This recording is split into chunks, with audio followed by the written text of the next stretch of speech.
Bonjour à tous, bonjour à toutes, bienvenue sur la chaîne Happy Prof. Aujourd'hui, une vidéo qui sent bon les vacances.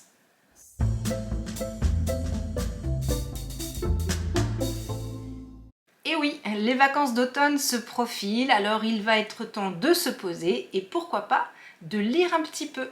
Alors pourquoi ne pas se plonger un petit peu ou se replonger dans les neurosciences et découvrir un ouvrage qui nous apportera beaucoup à nous en tant qu'enseignants, mais aussi beaucoup à nos élèves.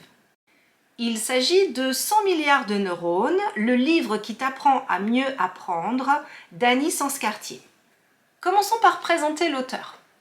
Annie Sens-Cartier est détentrice d'un doctorat en psychologie de l'université Laval.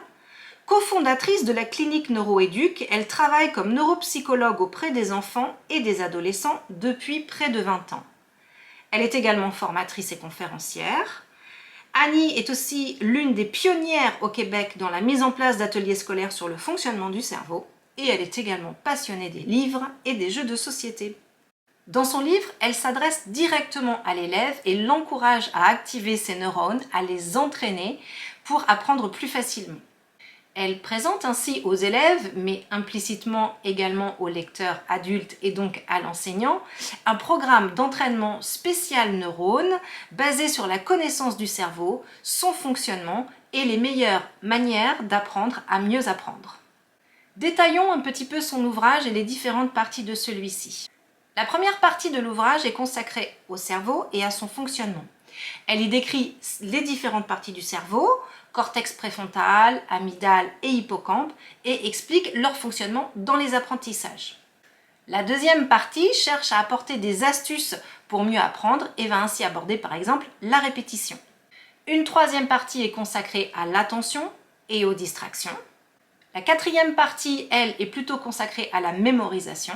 L'ouvrage aborde ensuite l'importance d'espacer les périodes d'apprentissage, l'importance de se parler, de visualiser, l'importance des évaluations et de l'exploitation des erreurs, et enfin l'importance d'avoir du plaisir. Une partie est également dédiée à la gestion des émotions dans les apprentissages, et la dernière partie, elle, est plus centrée sur l'hygiène de vie. Alors pourquoi ce livre est-il un coup de cœur? Pour plusieurs raisons. Tout d'abord, car comme je l'ai dit précédemment, l'auteur s'adresse directement à l'élève en utilisant la deuxième personne du singulier. Cet ouvrage peut donc tout à fait être mis entre les mains d'un élève puisque le langage utilisé et les explications fournies sont des plus accessibles. Par là même, il en devient aussi plus accessible aux adultes lecteurs qui découvrent les neurosciences, qui souhaitent en savoir un petit peu plus sur le fonctionnement du cerveau et les implications sur l'enseignement et les apprentissages de l'élève. Enfin, parce que cet ouvrage donne des conseils très concrets et très détaillés sur ce que l'élève peut faire en classe ou à la maison pour faciliter les apprentissages. Ce sont toutes ces parties que l'auteur appelle « passe à l'action ». Par là même, à nouveau, un enseignant y trouvera donc des pistes de réflexion et des astuces à mettre en œuvre au sein de sa classe pour les apprentissages. Une petite illustration. Dans la partie consacrée à l'espacement des périodes d'apprentissage, l'auteur va apporter différents conseils. En voici deux exemples.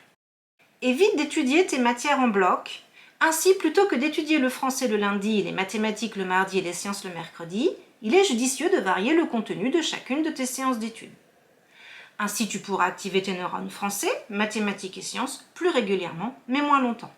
Un autre exemple. Utilise les exercices présentés dans la section précédente, mais en appliquant un certain délai. Par exemple, es-tu capable de te remémorer ce que tu as vu en classe hier?